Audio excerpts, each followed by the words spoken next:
I have like a ritual that I do in the morning, but I do sleep around like, I'd say 1:30 to 2 a.m. No way. Their negativity was the reason I was inspired to go to the next stage of my life. True. But I'd rather be lonely than to be with the wrong people, because I gave myself a promise, and the promise was I will never engage in low frequency activities or relationships.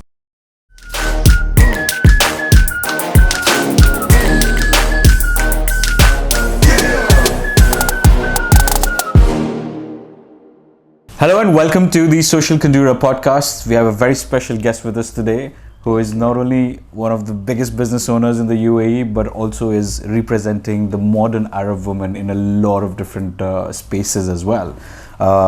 Thank you, Sara, so much for giving us the time to come down for our podcast. Really means a lot. I didn't to give them the time, they kidnapped me. Help.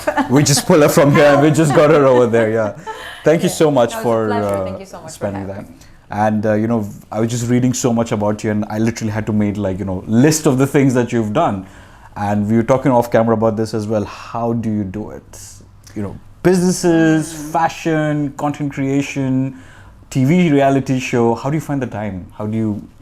You've been brainwashed that you don't have time. We have time. Everybody has time. Mm-hmm. The only difference between me and somebody who has like time to do one thing a day, the difference is how I use the time and how I view time. Some people, they go to work, let's say 9 to 5, they come home, they watch TV and sleep. That's their day. But for me, I use my hours differently. So it's just about your mindset, how you look at time and how you use it is what makes a difference. I might die any minute, so every minute is valuable. Every moment is valuable for me. So knowing that nothing is gonna last forever, and that I have a limited time makes me want to try everything. Therefore, my view on life is what makes me consume time in the way that you think is impossible. Correct. Yeah. But to me, it's extremely possible, and I still have time to travel, to enjoy, to have fun, to treat myself, to take care of my mental health.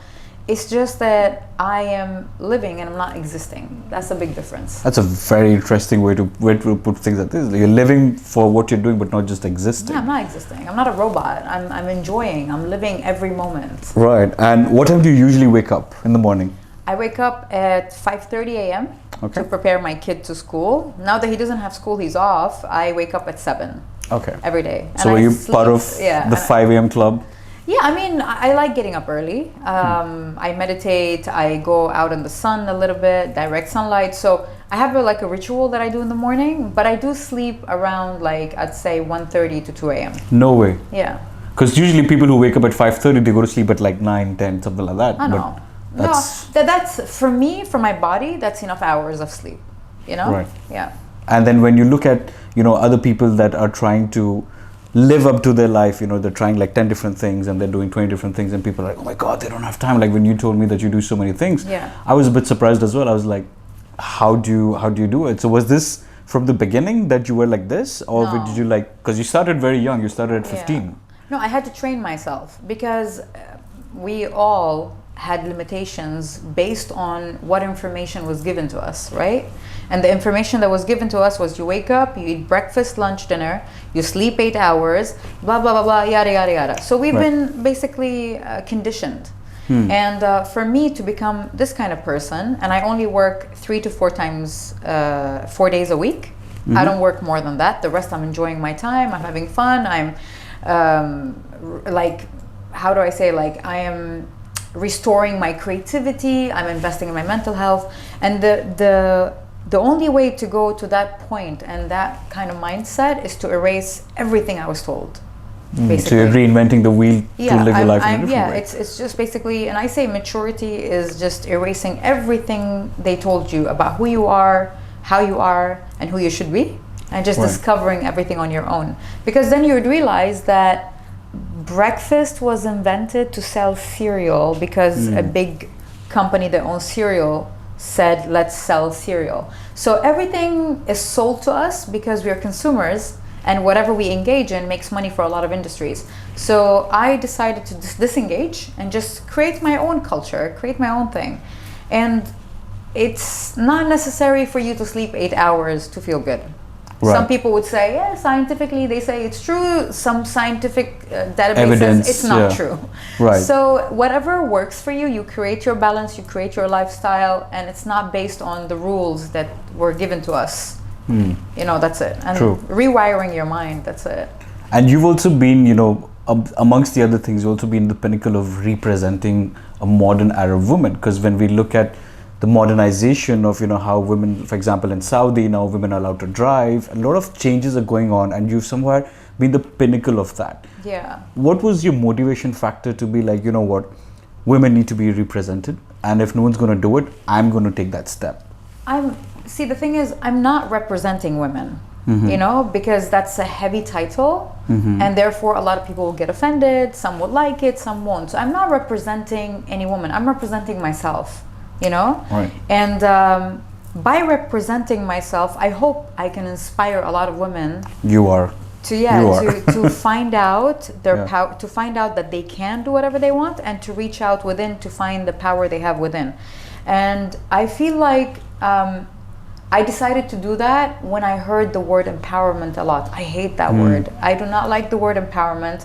I feel like it's a word made to still make women feel like they're not powerful, because every man that's on a pedestal that you love and you idolize was created by a woman. Of course. So women are very strong. If I can give life, if I can do all these things, and if I have the mental capacity to go through a lot of things, I have the power. So I don't need you to empower me. I don't need you to give me the power. I've never seen men say empower us, holding hands together and be like, empower me, you know? Right. So I reject to use a word that men cannot use as well, and that is looked like a weakness if men use it. I believe that women just need inspiration, and they need someone to tell them they can, because women don't know they can. Through the education system and culture and upbringing and conditioning, women believe that they should always either depend on a father or a husband or a brother. Like, they're always depending on someone to borrow some power from them. Right. And be it society or be it you know, anything else. And I don't like that. So when I'm out there putting myself and my story out there, I hope I can show and inspire, not empower. Show and inspire women and show them that if I could do it, anyone could do it. And it's just about having the will and understanding that as a human being, as a spirit, you have the right to your own freedom. True. You have the right to make your own choices, and you have the right to make mistakes. Because I hate this conditioning we have in our culture and all over the world, actually, and the upbringing that failure is related to shame and guilt. And I come from a shame and guilt culture. I think you do as well. Yes, correct. Yeah. So the minute you understand that it's okay to fail, and the only way I became the woman I am today is by failing. Of course. It's You no lean school, on your phone, no, yeah. it's no school, no mentorship, no affirmations made me the strong woman I am today. It's failing. It's taking wrong decisions. So I want women to understand that it's okay to fail. Make the decision. You have all the right to go any route you want, you know? And I hope that my story can inspire them, not empower them. No, I'm proud of them. That's a very interesting conversation as well. Yeah, and, you know, obviously, when you talk about shame and guilt, you know, like you said, society is tuned you to a certain way. You know, you can't do this, you can't do this, you can't do that.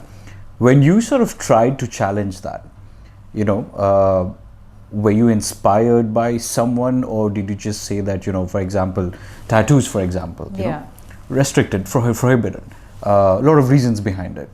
When you wanted to have your own first tattoo, was it that inspiration from someone, or were you just like, no, I want to?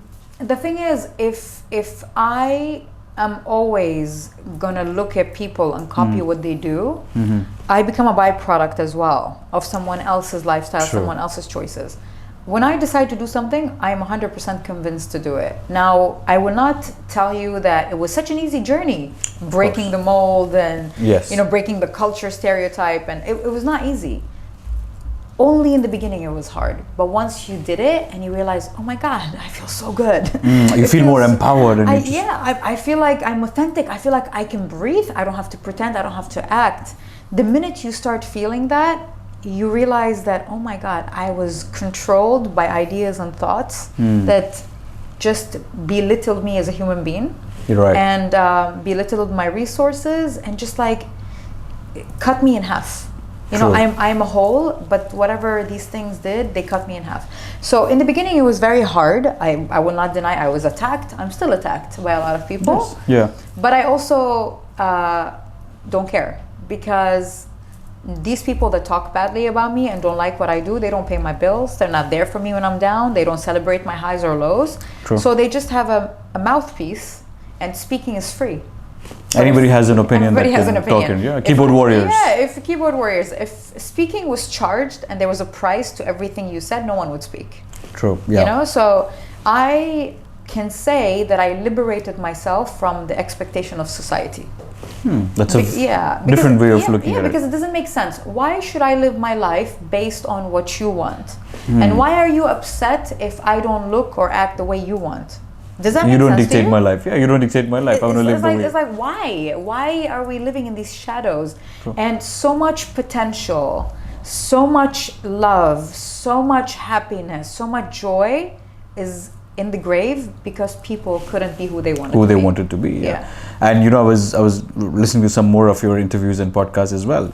You did mention that, you know, I've lost a lot of friends getting here. Yeah. You know, and that's a personal journey that, you know, for example, me and my wife, we go through as well. You know, you lose friends, and I always come from the school of thought that friends are phases in your life. Yeah. You know, they come for a certain phase, they're there with you, and then they go back. It's also a very common saying that it's always lonely at the top. And how much of an impact does that bring through on your day-to-day life? You know, do you ever reminisce the days where, you know, people were like, your friends have told me like, you know, Sarah, don't do that. No, Sarah, do this, don't do that. And you were like, you know what? I'm going to do what I want to do, and then you come with disassociation. They're like, no, I don't want to be associated with Sarah. How do you handle that? So I used to handle that, and I used to get upset. I don't get upset anymore, because if people don't like me for being real, let them hate me for being real. I don't mind. And you're right. Every phase in your life, you have friends that tag along, and then you go through a certain growth in your life. Yes. You rise. They can't rise with you. They drop. You know, and it's okay. Right. It's completely fine. Do I regret some friendships I had? No, because even if they were bad at the time, I enjoyed it. Right. So it's like living in the moment. Yeah, it's like okay. Right now, when I look at my life and I'm like, oh my God, I can't believe I was friends with these people. They made me do bad things and stuff like that. Right now, if I think like that, I'm just gonna be thinking of the past, and the past doesn't exist anymore. So instead, I reminisce and I enjoy, because at that moment, these friends made me enjoy my time. And that's what you wanted the most at that point of time. And that's it, you know? And God knows, maybe they were the reason, their negativity was the reason I was inspired to go to the next stage of my life. So 100%, the bigger you get, the wiser you get, the more you heal, the smaller your circle, you become lonely. True. But I'd rather be lonely than to be with the wrong people, because I gave myself a promise, and the promise was I will never engage in low frequency activities or relationships. Wow. So I only engage in high frequency. It's like frequency is like when you listen to a radio. Yeah, it's the energies that you match the most. The clearer the frequency, the clearer the station. The worse the frequency, the worse the station. Humans are like that. I do not engage my energy in low frequency stuff. Never ever. And I've given myself this promise out of self-love and self-respect and self-worth, which is something I did not have growing up. I did not have self-worth. That's why I engaged in relationships that were low frequency, friendships that were low frequency. And, you know, I always thought that I'm a kind person. It's okay. Everything is okay. Everything is okay. But then when I grew up and I healed and I learned and I went on a self-discovery journey, I realized that there is something that is called toxic positivity. And that's when or toxic empathy. Right. And that's when you're too nice to the extent that you step all over yourself for the sake of others. Right. You're an empath, but you're a toxic empath, because you're being toxic to yourself. Yeah, it doesn't make sense. You're giving and loving and like throwing yourself out there for everybody in the name of love and kindness, but none of that comes to you. That doesn't make sense. So I had to learn how to balance and to understand that as humans from the inside, we are made out of light and darkness. And the more we embrace that, the more peace we have, you know? But to just say I'm full of light and I'm just love, that doesn't exist. That doesn't exist. That's no balance. And to be all dark with no light, that's no balance. It's just embracing everything and understanding that everything you do in life is a choice. True. Yeah. The Sara that was doing the government job in Sharjah, Yeah. when she would meet the Sara that she's today, would that Sara look at her, this new Sara, and be like, that's who I want to be? Or would she be like, I don't know? Yeah, no, so I'm so happy. It wasn't a job, it was a position, actually. Okay. I served 3 government positions in the past. For so many years, I've served my country, I've created amazing projects with the government, and I added so much value. But it was time for this relationship to end, because you need to understand that not everything in life lasts. My chair that I had can now go to someone else. I don't have to be greedy about everything. Can go to someone else that can add more value. I've added value. I've finished what I have to do. I served. Now it's time for another woman to take that chair and grow. So if I was to look at myself now, when I was back in the government where I look completely different, I'd go like, this is exactly the woman I want to be. Not an inch of change, nothing. I love who I am. I'm happy where I am, and I'm happy I had these journeys, especially with the government. I traveled the world. I met people that you cannot meet on a daily interaction or daily based life, So I learned a lot. The courses I went through, it was amazing. I served, I came, I finished, and then I off to my next journey now. Amazing. And a lot of friends, or like colleagues, do you ever pick up the phone and they're like, hey, we saw you in this reality TV, let's catch up? Did that happen a lot? Yeah, of course. When you they make fun of you until you make it, then they all want to be your friends, and they all want to say they know you, which is okay. It's human behavior. But people like that don't have access to me. Yeah, I can pick the phone and say hi, but there's a red line. You don't get to get more of Sara than this. That's it, the surface level Sara, because I know you are a surface level person. But that's such an evolved thinking. And it is. It's like having that level of clarity of thought in your mind. Like, I'm just getting goosebumps just listening to that, because that just makes so much sense. Like, if someone just tries to be superficial friends with you, I'm just going to be superficial. Yeah. But and that doesn't make you a bad person. You don't have to think, oh, am I being evil right now? This is toxic empathy. This is toxic positivity. No, you're not being evil. You're protecting your sanity, And when you love yourself, you can be the kindest person in the room, the best person ever, the most empathetic person, and yet say no. That doesn't change anything. True. Yeah. True. And as a matter of fact, I've realized that a lot of people go out of their way just to show people that they're good. Yes. They are good. They are. But they want to show it. Yeah. You don't have to show it. When you see a mango tree, do you know that it's a mango tree? Yeah. It smells like mangoes. It looks like mango tree. It doesn't need to wear a label that says mango tree, right? Right. Us humans have to learn from these things that I am a mango tree. I don't need to go out of my comfort zone or to step all over myself to show the world and to prove that I'm a good person. I don't need that kind of external validation. I am good, and it shows, and it's flowing out of me. You know? Yeah. And I don't need to do anything extra. And if I say no, and if I'm being very surface level person with you, it's because I'm reflecting you. You're being surface level person. I'm being a surface level person. True. You're being, let's say, shallow. I'm going to be shallow. I reflect you. I don't give more. There's a very good quote, which I can't remember line by line, but it goes on the lines of, if I'm being mean to you, something's wrong with you, because in general I'm a very nice person. So it's like your behavior or your attitude towards me dictates how I behave with you. Something on those lines. Yeah, I think that makes more. No, it's 100% true. It's like it's all about self-reflection.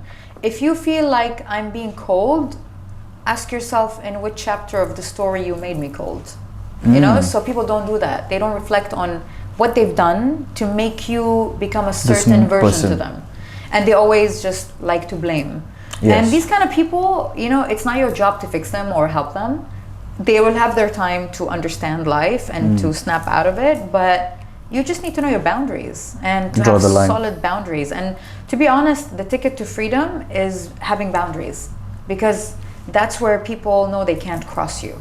But if they know they can take your money, hurt you, talk about you, and then you're like, oh, hi, of course you can come to my house. No. So they know that, yeah. No, that's it. Bye. Interesting. Yeah. And obviously you've won so many awards from businesses to fashions to this and that and everything else. Does every award make you feel like this is a step in the right direction? Yes. People are you're being recognized for what you're doing? Yes, because I know a lot of people work so hard, but nobody notices anything. And that's when their motivation level drops. But I have the mindset that it doesn't matter if the money's there or the success is there. If I'm working hard, I'm sure somewhere someone out there will notice. And having that positive mindset, every time I get an award, I'm like, they notice. The best financial strategy of the year, the best entrepreneur of the year. Women it's entrepreneur. Like, it's like people notice your hard work. Don't give up, keep doing what you're doing. Somebody will pick it up. And how long do you think any business, for example, what's your success rate in terms of time? Like when you start in your business, how much of a time, because we were speaking off camera, you said, I do everything and blah, blah, blah. How long do you give a business until it starts becoming its own thing that you're like, okay, fine, now I can leave this completely on my own? Do you have like a set, or is it depends on which industry? I don't restrain myself. I feel like, okay, setting goals is great, right? My goals are flexible. So if I tell my team, listen, in 6 months, we have to be XYZ. If it doesn't happen in 6 months, it's fine. In 1 year, let's do XYZ. So I don't restrain myself, because that's the recipe to like unhappiness, because your happiness depends on milestones. And if you don't reach those milestones, then you're upset. So I'm very flexible, but I'm also awakened, and I understand the business to know that someone is not doing the job. Something's going wrong. Like I have a very good team dynamic where I know the weakest links in the business, and I know who's doing the job or not. We have we were all on Asana, where we do our work together on apps, so I can see who does the job and who doesn't. Right. So that's where I play chess. I remove and I change people and I move them around. But killing my team just to reach a goal at a certain time, it's just a recipe to just being unhappy. That's it. I enjoy every single day of the growth process. I do not bother myself a lot about the future or the past. They don't exist. True. Yeah, True. they don't. I live the now. And I feel like this is what switched my mindset to being super, super creative. Because I'm not restrained. So I'm just enjoying the now. Let me create, let me live the moment as if it's the last moment. And I don't worry so much about the future or the past, because I also feel like a big thing that helped me is that the definition of the word success, I no longer am attached to the dictionary definition. You built your own. I built my own definition. And I honestly, for every entrepreneur, not even entrepreneur, for everyone out there, make your own definition for the word success. It doesn't have to be X amount of money or X amount of certificates or X amount of position in the company. That's if you're working. I feel like make your own definition, and I made my own definition. I freed myself. So my definition of success is how am I serving myself, and then how am I serving others? So the act of service towards myself and the community or the world is my definition of success. Because if it's all about collecting money and cars and titles and all that, it doesn't make sense to me. Then when I die, why don't I have this with me in the grave? Why don't I have points that go with me? Why doesn't my money go with me? It all stays here because it's all borrowed and it's all testing you. But the true definition of living is just enjoying life and just taking it one step at a time and not worrying so much, because we're overthinkers and that's not good for us. Do you do a lot of mirror talk? Like, do you get up in the morning and you're like, we got this, Sarah, let's do this, let's do that? I mean, I sometimes I do it, but it's not necessarily a mirror talk. It's more of affirmations that I recite in the morning. My affirmations are important, and speaking to myself kindly in a loving way is important. But also, affirmations is not what made me the woman I am today. True. Neither did reading a book or having a mentor or taking Tony Robbins classes. No, it's I am who I am today because I failed, because I've made wrong decisions, because life was tough, because of all these things. I am the person I am today. Now, affirmations helps me maintain what I obtained from my journey. True. That's it. And obviously you're very famous. A lot of people follow you. A lot of people watch everything that you're doing. A lot of younger girls, they look up to you and they're like, they want to copy everything that you do. The way you dress, the way you talk, the way you do everything else. What's your message to them? If you were to speak out to the audience, and let's say, what's your message to a 6-year-old Sarah? 6-year-old Sara. Yeah. Fool. No, but first, before I get into that, the more famous you are, the less freedom you have and the more responsibility you have. A lot of people think fame is more freedom, less responsibility, but it's completely opposite. If God's giving you a voice and a platform and a community, you're responsible for everything you do and say. You can't just live your life obnoxiously doing whatever you want. There are children watching you. And you can't say, well, this is my channel. Right. Your kids Don't are not watch my it. problem. Don't watch it. This is not your bedroom. It's social media. It's an open window for anyone to access your life. And you people cannot restrain it. on social media, they love to take things out of context. Yes, they do. So me, as a person who has my social presence and has my community and the following and all these things, I have so much responsibility. Now, I do not want young people to look at the way I dress and the way I look and copy that. I would like them to look at the way I look at life and the way I live and the way I think and copy that. Because have your own style, have your own personality. No matter how many people look like you around the world, your combination of DNA, who you are, is one. There is no one like you. You're not going to be repeated no matter how much people try. Your combination, your recipe is unique. You are one in a 8 billion, Right. So just be your own unique individual stylist, how you style yourself and how you look. I want to inspire people through how I look at life, how I think, and my journey and all that. But that ends there. I have a big responsibility. But if I was to look at the 6-year-old me, I would tell her, listen, girl, you're going to cry a lot. You're going to suffer a lot, but don't worry, because you're in God's waiting room. And God's waiting room, and I love this philosophy.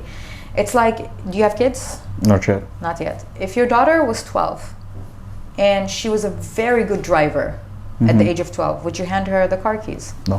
Why? Well, she's a good driver. 18, legal age. Forget legal. No one's going to see it. She No, knows how to drive. Still worried. See, no matter how much she knows, you as a parent, you know when is the right time to hand her a key, right? God is the same way. He knows you're That's very powerful. you're like, I know how to do it. God, give it to me. God, give it to me. You're in God's waiting room, and He gives it to you when He knows it's right. And when you start thinking like that, your waiting changes. The way you wait changes. The way your patient changes.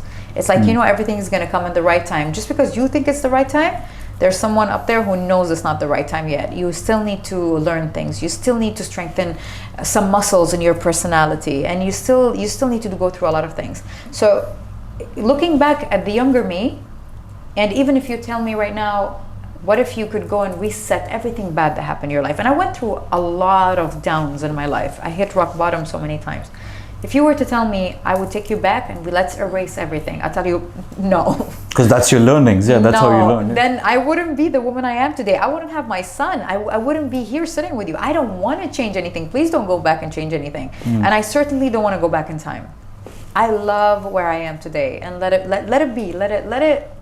Let it flow. Let it go. Let it flow. You've worked very hard to be where you are, and you don't want to change anything. No, but even the hardship, forget the working hard to be who I am. Yeah. The hardship mended me. It made me a strong woman. It made me understand what self-worth is, what love is.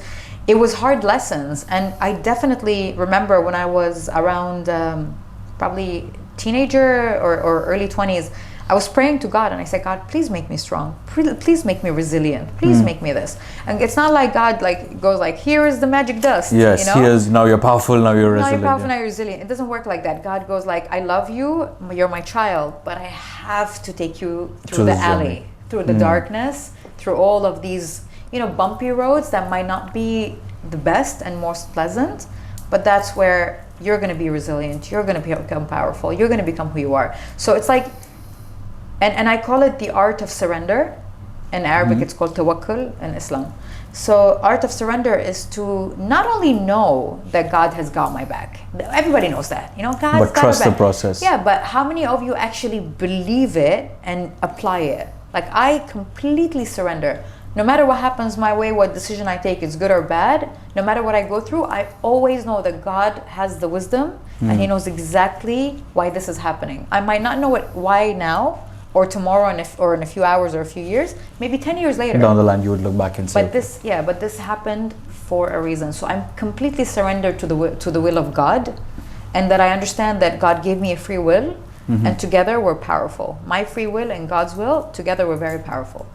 That's amazing. That's very, very warming up and very interesting perspective on a lot of things as well. It's a mindset. It's literally. A lot of people say, yeah, easier said than done. I swear to God, life is a TV and you have the remote. It's as easy as switching a channel on a TV. And going from one place to another, yeah. Switch your mindset and keep telling yourself to build new, I think they call them new neuropaths, or a new way of thinking. The way that your brain functions. Yeah, keep telling yourself whatever you want yourself to learn, anything new, for 21 days. Keep telling yourself 21 days. And your mind will build new paths where it's going to follow it, like following, like, for example, when you drive home, when it's a new home, you need Google Maps for a week. After that, you can listen to a song, talk to your friend in the car, and you're home. You don't even know how you got home. It's subconsciously already like stored. Right. So if you want your body to go and your mind to go on autopilot towards some positive new ways of thinking, you need to practice them for a while, which is going on Google Maps for like a couple of days until you memorize the home. You need to tell yourself certain things for 21 days until your mind picks it up and it becomes like autopilot mode. That's it. That's amazing. That's a very interesting thought. Your mind is a machine. You're the most master. Powerful computer in the world. Yeah, you're the master. The mind is the slave. It's not the opposite. True. Yeah. Thank you so much for spending so much time with us, and it's so insightful and it's so interesting on a lot of things that you have, perspective on life. It truly is empowering. But thank you so much for attending our podcast and sharing these amazing, valuable insights. It's a complete pleasure, and I hope I can add some positive value. Absolutely. Thank you. Thank you so much, guys, for tuning into this wonderful podcast. We've got more such things lined up, so make sure that you subscribe to the Social Kandura YouTube channel, and we'll see you on the next one.